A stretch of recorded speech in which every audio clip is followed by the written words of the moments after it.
दोस्तों अभी आप जिस राजकुमारी को लोहे की पैंटी पहनी हुई देख रहे हो, इसका नाम राजकुमारी मरियम है। इसके पिता ने इसकी बेशकीमती खजाने को लूटने से बचाने के लिए इस तरीके का जुगाड़ किया है, क्योंकि इस देश के सेनापति से लेकर दूसरे पार्टियों के लोग भी राजकुमारी की लोहे की कच्ची उतारने के लिए तैयार रहते हैं। लेकिन आखिर में कौन उसकी लोहे की कच्ची उतार पाता है वो तो आपको वीडियो के आखिर में ही पता चलेगा। तो कहानी की शुरुआत में हम कुछ सिपाहियों को कई सारे झोपड़ियों में आग लगाते हुए देखते हैं। इससे पूरे गाँव में हड़कंप मच जाती है और गाँव के सभी लोग वहाँ के महाराज को माँ बहन की गालियां देते हैं। आगे हम जंगल में MC स्टैन की तरह कुछ रैपर्स को देखते हैं जो हमें इस मूवी की कहानी बताते हैं और कहते हैं कि इस देश का नाम इंग्लैंड है, जहां का राजा किंग रिचर्ड अभी वार के लिए देश से बाहर गए हुए हैं और इसी मौके का फायदा उठाकर महाराज का छोटा भाई जोगेंद्र सत्ते पर बैठ गया है और वो और सेनापति मिलकर भोले भाले प्रजाओं के कंधे पर टैक्स के ऊपर टैक्स चढ़ा रहे हैं, जिससे दबकर प्रजाओं की आंतें बाहर आ रही है। लेकिन प्रिंस जोगेंद्र को एक आदमी रोक सकता है, जिसको जेरूसलम देश के सिपाहियों ने पकड़ लिया है। इसके बाद हम बब्बन बिल्लो नाम के एक आदमी को देखते हैं, जिसको जेरूसलम देश के एक जेल में लाया जाता है। वहाँ पर कैदियों के साथ जानवरों से भी बुरा बर्ताव किया जा रहा था। एक आदमी उसे जेल में स्वागत करता है और उसे जेल को दिखाने के लिए लेकर जाता है। वो उसे वहाँ पर बाकी सारे गुलामों को दिखाता है, जिनकी हालत बहुत खराब और दाढ़ी बहुत ज्यादा थी। बब्बन बिल्लो दाढ़ी को सेव करके आया था, इसलिए उसे नकली दाढ़ी लगा दिया जाता है। इसके बाद और एक दाढ़ी वाले आदमी उससे इंग्लैंड के महाराज किंग रिचर्ड के बारे में पूछते हैं कि वो कहाँ पर है, जिसमें बब्बन बिल्लो जब उसे कुछ भी नहीं बताता तब वो बब्बन बिल्लो के रबर के जीभ को एक चमटी से पकड़कर खींचता है और फिर उसे आसनीज नाम के गुलाम के साथ बांध दिया जाता है। यहाँ पर आसनीज उससे इतने सवाल जवाब पूछता है जैसे कि वो कोई गुलाम नहीं बल्कि किसी कंपनी का HR हो। उन दोनों को लोहे की जंजीर से बांधा गया था, लेकिन वो लोहे की जंजीर एक प्लास्टिक के पाइप से बंधा हुआ था, जिसको वो दोनों अपने पैरों से ही बड़ी ही आसानी से तोड़ देते हैं। आवाज सुनकर तब तक वहाँ पर सिक्योरिटी गार्ड आ पहुँचता है और उनसे पूछता है ये किस चीज की आवाज थी। आसनीज कहता है ये आवाज सरकार, ये आवाज तो इस बेचारे के दिल टूटने की आवाज थी।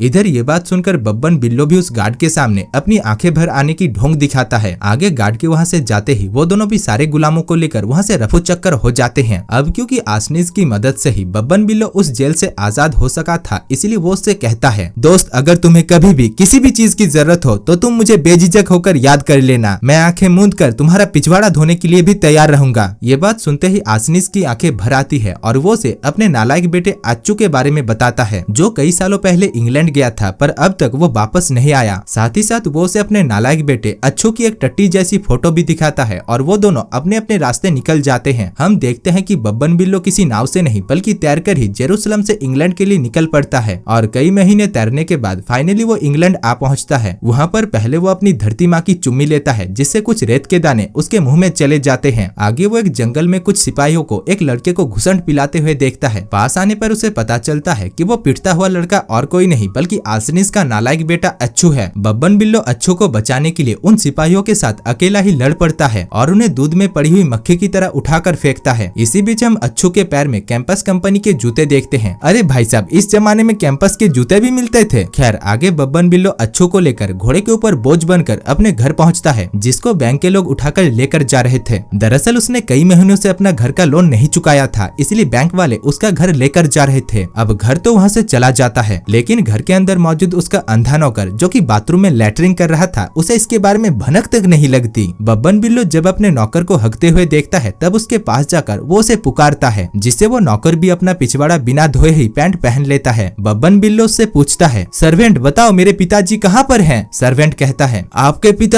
आपके पिताजी तो कब के चल बसे। बब्बन बिल्लो फिर से पूछता है, तो फिर मेरी माताजी? सर्वेंट कहता है, हाँ उनका भी तो पत्ता कट चुका है। आपके भाई बहन यहाँ तक कि आपके कुत्ते से लेकर रेड फिश भी मर चुके हैं। ये बात सुनकर बब्बन बिल्लो पूरी तरीके से टूट जाता है। तभी वो सर्वेंट उसे उसके बाप का आखिरी निशानी देता है और कहता है, आपके पिताजी ने मरने से पहले कहा था कि इसके अंदर दुनिया के सबसे कीमती खजाने की चाबी है और उन्होंने आपको ये देने को कहा था। अब वो तीनों जब वहाँ पर वार्तालाप कर रहे थे तभी वहाँ पर एक लड़का भागते हुए आता है और कहता है कि कुछ लोग मेरा पीछा कर रहे हैं। हम देखते हैं कि पीछे सेनापति अपने साथियों के साथ आ रहा था। यहाँ पर बब्बन बिल्लो सेनापति के साथ भिड़ जाता है और उसे बहुत बेइज्जत करके वहाँ से भगा देता है। आगे हम किंग रिचर्ड की बेटी राजकुमारी मरियम को देखते हैं, जो गाना गाते गाते एक बाथटब में नहा रही थी। दरअसल महाराज ने उसकी बेशकीमती खजाने को लूटने से बचाने के लिए उसे बचपन में ही एक लोहे की पैंटी पहना दिया था, जिसकी चाबी मरियम जब छोटी थी तभी गुम हो गई थी। इसीलिए मरियम अपने सच्चे प्यार यानी उस आदमी के तलाश में थी थी जो उसके लोहे की पैंटी और उसके दिल के दरवाजे को खोल सके। वहीं पर ही राजमहल में हम प्रिंस जॉन को देखते हैं, जिसके पास सेनापति आकर कहता है, महाराज मेरे पास एक खबर है। प्रिंस जॉन कहते हैं, क्या खबर, अच्छा या बुरा? जिसमें सेनापति कहता है, महाराज बुरा। अब बुरे खबर का नाम सुनते ही प्रिंस जॉन उसे उस बुरे खबर को अच्छी तरीके से कहने के लिए कहता है, ताकि बुरा खबर भी उसके मुंह से अच्छी तरीके से निकलकर अच्छा हो जाए। इसीलिए सेनापति हंसते हंसते कहता है, महाराज आज मैंने बब्बन बिल्लो को देखा जो इंग्लैंड में वापस आ चुका है, और उसने मुझे और आपको बहुत बुरा भला कहा, और मुझे तो इस बात का डर है कि वो आपकी लेने के लिए आज नहीं तो कल जरूर महल आ पहुंचेगा। ये बात सुनकर तो प्रिंस जॉन के पसीने पसीने हो जाते हैं और वो उससे कहता है, पनौती इतना बुरा खबर को भी हंसकर दे रहा है, शर्म नहीं आती तुझे? आगे प्रिंस जॉन 250 साल पुरानी एक चुलबुली चुड़ैल के पास जाते हैं और उससे पूछते हैं कि वो कैसे बब्बन बिल्लो से बच सकता है। जिसमें वो 250 साल पुरानी चुलबुली चुड़ैल पहले तो एक पैन में अंडा फोड़कर उसमें सरसों का तेल डालकर ऑमलेट बनाती है और फिर महाराज को ऑमलेट खाने के लिए देकर कहती है कि वो उनकी मदद कर सकती है, लेकिन इसके बदले में महाराज को सेनापति के साथ उसका टाका भिड़ाना होगा, क्योंकि वो सेनापति से बहुत प्यार करती है। जो सुनकर महाराज कहते हैं, लेकिन सेनापति तुम जैसे क्रिएचर को नहीं अपनाएंगे, पर फिर भी मैं तुम्हारे साथ उसकी सेटिंग करवाने में मदद करूंगा। दूसरी तरफ हम बब्बन बिल्लो आचू और उसके अंधे नौकर को महल की तरफ आते हुए देखते हैं। रास्ते में एक छोटे से पुल के ऊपर उन्हें डॉन जवानी नाम का एक आदमी मिलता है, जो उनसे कुछ पैसे टोल मांगता है और कहता है कि इस ब्रिज से गुजरने के लिए तुम्हें टोल टैक्स देना होगा। बब्बन बिल्लो उसे पैसे देने के लिए इनकार कर देता है और उन दोनों के बीच जंग छिड़ जाती है। वो दोनों जिस बरगद के पेड़ के लकड़ी से लड़ाई कर रहे थे, वो लकड़ी टूट जाती है और छोटे छोटे लकड़ी से ही उन दोनों को अपना काम चलाना पड़ता है। इसी बीच बब्बन बिल्लो डॉन जवानी को मारकर एक छोटे से नाले में गिरा देता है। डॉन जवानी को नाले के पानी से बहुत डर लगता था, इसीलिए वो कहता है, मुझे बचाओ प्लीज, मुझे कोई बचाओ, मैं पानी में डूब रही हूँ। जबकि उस नाले में ज्यादा से ज्यादा 20 लीटर ही पानी बह रहा था। खैर बब्बन बिल्लो उसकी जान बचाता है, इसीलिए वो उसे शुक्रिया कहकर उसके साथ दोस्ती कर लेता है। तभी वहाँ पर डॉन जवानी का लंगोटिया दोस्त स्कारलेट आ पहुँचता है, जिसकी हाथ बहुत तेज चलती थी और वो पल भर में ही चलती हुई तीर को हवा में ही मिक्सर ग्राइंडर की तरह धूल में बदल देता था। यहाँ पर सभी लोग बब्बन बिल्लो की मदद करने का फैसला करते हैं और महल की तरफ आने लगते हैं। दूसरी तरफ महल में पार्टी चल रही थी, जिसमें राजकुमारी मैरियन भी मौजूद थी। इसी बीच वहाँ पर एक जंगली सुअर को कंधे में लादकर बब्बन बिल्लो की एंट्री होती है। बब्बन बिल्लो सीधा आकर खाने की टेबल में उस जंगली सुअर को पटक देता है और कहता है कि मैं आपके और सेनापति के लिए तोहफे के रूप में इस सुअर को लेकर आया हूँ। इसके बाद बब्बन बिल्लो प्रिंस जॉन को धमका कर कहता है कि अगर उसने प्रजा से जोर जबरदस्ती टैक्स वसूल करना बंद नहीं किया तो वो एक दूसरा पार्टी बनाकर उसे राजगद्दी से हटवा देगा और सभी प्रजा तो उसके साथ है ही। जिसके बाद सेनापति और सभी सेना उसे घेर लेते हैं और बब्बन बिल्लो अकेला ही उन सभी के साथ लड़ पड़ता है और भर भर के अपनी बेइज्जती करवाता है। तब तक वहाँ पर बब्बन बिल्लो के साथी भी आ पहुँचते हैं, जिसमें बब्बन बिल्लो का वो अंधा नौकर भी मौजूद था। वो सभी राजा के सेना के ऊपर टूट पड़ते हैं और दूध पीते पीते उन्हें मार गिराते हैं। इसी बीच हम बब्बन बिल्लो के अंधे नौकर को देखते हैं, जो एक खंबे को सिपाही समझकर उससे लड़ता जा रहा था। इसके बाद बब्बन बिल्लो राजकुमारी मरियन को एक फ्लाइंग किस देकर अपने साथियों को लेकर वहाँ से निकल लेता है। आगे रात को वो लोग गाँव के सभी पीड़ित लोगों को बुलाकर उन्हें उनका साथ देने के लिए कहता है। बब्बन बिल्लो यहाँ पर मोटिवेशन स्पीच देता है, जिससे सभी लोग मोटिवेट होने के बजाय सो जाते हैं। तब बाकी का काम अच्छू संभालता है और वो हिटलर की तरह ऐसे भाषण देता है जिससे सभी के अंदर जोश और जुनून भर जाता है। आगे उन सभी पीड़ित लोगों को टोपी, जैकेट, बनियान और तलवार से लेकर ब्रांडेड पैंट दिया जाता है। फिर उन सभी की ट्रेनिंग शुरू हो जाता है। इधर सेनापति भी बब्बन बिल्लो से लड़ने के लिए अपने सेनाओं को तैयार कर रहा था। वो एक अंडरवर्ल्ड डॉन के पास जाकर बब्बन बिल्लो से लड़ने के लिए उससे मदद मांगता है, जिसमें वो अंडरवर्ल्ड डॉन कहता है, सेनापति कल तुम एक तीरंदाज कंपटीशन रखो जिसमें बब्बन बिल्लो जरूर आएगा। उसमें तुम बब्बन बिल्लो को हरा देना, जिससे प्रजा उसे धिक्कारने लगेंगे और तब मेरे आदमी उसे मार गिराएंगे। सेनापति भी डॉन की बात मानकर अगले ही दिन तीरंदाज कंपटीशन रखने का फैसला करता है। दूसरी तरफ राजकुमारी मरियन ये सब कुछ सुन लेती है और क्योंकि वो बब्बन बिल्लो से प्यार करने लगी थी, इसीलिए वो अपनी नौकरानी ब्रूमहिल्डा के साथ बब्बन बिल्लो को ये खबर देने के लिए जाती है। दूसरी तरफ हम बब्बन बिल्लो और उसके साथियों को देखते हैं, जो जंगल के गहराइयों में रात के अंधेरे में उछल कूद कर रहे थे। तभी वहाँ पर राजकुमारी मरियन ब्रूमहिल्डा के साथ आ पहुँचती है। राजकुमारी को यहाँ पर घोड़े से बब्बन बिल्लो उतारता है और वही ब्रूमहिल्डा को उतारने के लिए डॉन जवानी जाता है। अब क्योंकि ब्रूमहिल्डा 2-3 औरतों के बराबर थी, इसलिए डॉन जवानी उसे लेकर ही गिर जाता है। खैर राजकुमारी मरियन बब्बन बिल्लो से कहती है कि सेनापति कल तुम्हें मारने के लिए षड्यंत्र रच रहा है, इसीलिए कल तुम भूलकर भी महल के आजू बाजू में मत मंडराना। इसके बाद बब्बन बिल्लो उसके लिए एक गाना गाता है और वहीं दूसरी तरफ पर्दे के पीछे से सभी लोग उन दोनों को मजे करते हुए देखकर मजे लेते हैं। इसी बीच वो लोग देखते हैं कि बब्बन बिल्लो का कुछ चीज खड़ा हो रहा था, जिसको देखकर वो सभी लोग तालियां बजाते हैं। लेकिन पर्दे के उतरते ही हम देखते हैं कि वो बस बब्बन बिल्लो का तलवार था। इसके बाद बब्बन बिल्लो उसकी उसकी चुम्मी लेने के लिए जाता है, तभी राजकुमारी मरियम उससे कहती है कि वो उसकी चुम्मी लेने के अलावा उसके साथ और कुछ भी नहीं कर सकता और वो उसी आदमी के साथ शादी करेगी जिसके पास उसके दिल की और उसके लोहे की पैंटी की चाबी होगी। तभी वहाँ पर राजकुमारी की नौकरानी ब्रूमहिल्डा आकर उसे अपने साथ लेकर जाती है। अगले ही दिन महल में तीरंदाज कंपटीशन शुरू होता है जिसमें बब्बन बिल्लो और उसके सभी साथी भेष बदलकर आ पहुंचते हैं, जिसके बाद प्रिंस जॉन के दोनों कानों में भोपू बजाकर तीरंदाज कॉन्टेस्ट को शुरू किया जाता है। पहले राउंड में सभी लोग एक साथ तीर चलाते हैं और 2 लोग ही आगे के कंपटीशन में जाते हैं जिसमें एक बुढ़ा था। यहाँ पर वो बुढ़ा पहले बहुत अच्छा निशाना लगाता है, तब हमें पता चलता है कि वो कोई बुढ़ा नहीं बल्कि बब्बन बिल्लो है। इसके बाद वो दूसरा कंटेस्टेंट भी अपने तीर को चलाता है और वो बब्बन बिल्लो से भी अच्छा निशाना लगाता है, जिससे सभी लोग उसकी जय जयकार करके उसे गोदी में उठा लेते हैं। बब्बन बिल्लो तब मूवी की स्क्रिप्ट को पढ़ता है और तब उसे पता चलता है कि स्क्रिप्ट में तो लिखा हुआ है कि उसे और एक मौका मिलना चाहिए था। इधर प्रिंस जॉन और सेनापति भी स्क्रिप्ट को अच्छी तरीके से पढ़ते हैं और उन्हें भी पता चलता है कि स्क्रिप्ट के हिसाब से बब्बन बिल्लो को और एक मौका मिलेगा। इस बार बब्बन बिल्लो जब तीर को चलाता है तभी वो दूसरा कंटेस्टेंट उसे खोचा मारता है, जिससे उसका बेचूक निशाना ऊपर की दिशा में जाने लगता है। हम देखते हैं कि उसका तीर आगे जाकर यूटर्न लेकर दर्शकों के बीच से होकर बोर्ड में जाकर लगता है और इस तरीके से वो इस मुकाबले को बड़ी ही आसानी से जीत जाता है। अब जीतने पर उसे इनाम देने के बजाय सेनापति उसे पकड़ लेता है और महाराज उसे फांसी देने का सजा सुनाते हैं। राजकुमारी मरियम बब्बन बिल्लो से प्यार करने लगी थी, इसीलिए वो किंग जॉन से कहती है कि वो जैसे बब्बन बिल्लो को छोड़ दे और इसके बदले में वो उसके साथ शादी करने के लिए तैयार है। किंग जॉन राजकुमारी मरियम के साथ शादी करना चाहता था, इसीलिए वो बब्बन बिल्लो के फांसी की सजा को तब तक के लिए पेंडिंग रखता है जब तक कि न उसकी शादी राजकुमारी मरियम के साथ हो नहीं जाता। अगले दिन उन दोनों की शादी का दिन आ जाता है, जहाँ पर मंडप में बब्बन बिल्लो के गले में रस्सी डालकर रखा गया था ताकि राजकुमारी मरियम अपने बात से मुकर ना सके। वहाँ पर जो पादरी उन दोनों की शादी करवा रहा था वो उन दोनों के सामने अपने मंत्रों का उच्चारण करता है और कहता है, बोलो A for apple, B for ball, C for cat और डी फॉर डॉल। यहाँ पर इससे पहले कि वो पादरी बाकी के मंत्रों को उच्चारण करते तभी वहाँ पर आचू और उसके साथी आकर बब्बन बिल्लो को आजाद कर देता है। इसके बाद वहाँ पर दोनों पार्टियों के बीच में जंग छिड़ जाती है और बब्बन बिल्लो और उसके साथी मिलकर सारे सिपाहियों को मारने लगते हैं। इधर सेनापति राजकुमारी की वर्जिनिटी को तोड़ने के लिए उसे अपने साथ लेकर जाता है और उसके साथ जोर जबरदस्ती करने लगता है। वो उसके कपड़े फाड़कर उसकी पैंटी उतारने के लिए जा ही रहा था कि तभी वो देखता है कि राजकुमारी तो लोहे की पैंटी पहनी हुई थी, इसीलिए वो एक ड्रिल मशीन लाकर उसकी पैंटी को तोड़ने लगता है। तब तक वहाँ पर बब्बन बिल्लो आकर सेनापति के साथ लड़ पड़ता है और उसे बहुत ही आसानी से हराने लगता है। इसी बीच सेनापति उसके गले से उस चेन को तोड़ देता है जो कि बब्बन बिल्लो के बाप का विरासत था। वो लॉकेट दीवार से टकराकर टूट जाता है और उसके अंदर से एक चाबी निकलती है जो सीधा जाकर राजकुमारी मरियम के लोहे के पैंटी में जाकर घुस जाता है। इससे हमें पता चलता है कि बब्बन बिल्लो के पिता ने बब्बन बिल्लो के लिए यह बेशकीमती खजाना छोड़कर गया था। इधर सेनापति के साथ बब्बन बिल्लो की लड़ाई जारी थी और बब्बन बिल्लो उसे एक जोर का घुसन पिलाता है और फिर उसे जान से मार डालता है। तब तक वहाँ पर वो 250 साल पुरानी चुलबुली चुड़ैल भी आ पहुँचती है और सेनापति को मरते हुए देखकर उसकी आंखें भर आती है। उसके पास एक मैजिकल टैबलेट थी जिससे वो सेनापति को बचा सकती थी, इसीलिए वो सेनापति के साथ एक सौदा करती है कि अगर सेनापति उसके साथ शादी करेगा तब वो उसे वो टैबलेट देगी। सेनापति के पास कोई दूसरा रास्ता नहीं था और उसकी एक्सपायरी डेट बहुत नजदीक आ रही थी, इसीलिए वो उस चुलबुली चुड़ैल को हाँ कहता है और फिर टैबलेट को खाते ही वो बिल्कुल ठीक हो जाता है। इसके बाद चुलबुली चुड़ैल उसे घसीटकर उसके साथ शादी करने के लिए उसे अपने साथ लेकर जाती है और इधर बब्बन बिल्लो राजकुमारी मरियम को बिस्तर पर लेटाकर उसकी लोहे की पैंटी उतारने के लिए जाता है। तभी वहाँ पर राजकुमारी की नौकरानी ब्रूमहिल्डा आकर राजकुमारी को ये करने से मना करती है, जिसके बाद हम देखते हैं कि बब्बन बिल्लो राजकुमारी को लेकर एक पादरी के पास जाता है और उससे शादी करने लगता है। तब तक वहाँ पर किंग रिचर्ड भी युद्ध से वापस आ जाते हैं और वो उन दोनों की शादी से पूरी तरीके से सहमत हो जाते हैं। यहाँ पर बब्बन बिल्लो की बहादुरी को सुनकर वो उसे नया सेनापति बना देते हैं, जिसके बाद बब्बन बिल्लो राजकुमारी मरियम के साथ शादी करके खुशी खुशी हनीमून मनाने के लिए निकल जाता है। और दोस्तों इसी के साथ ही इस मूवी की कहानी समाप्त हो जाती है।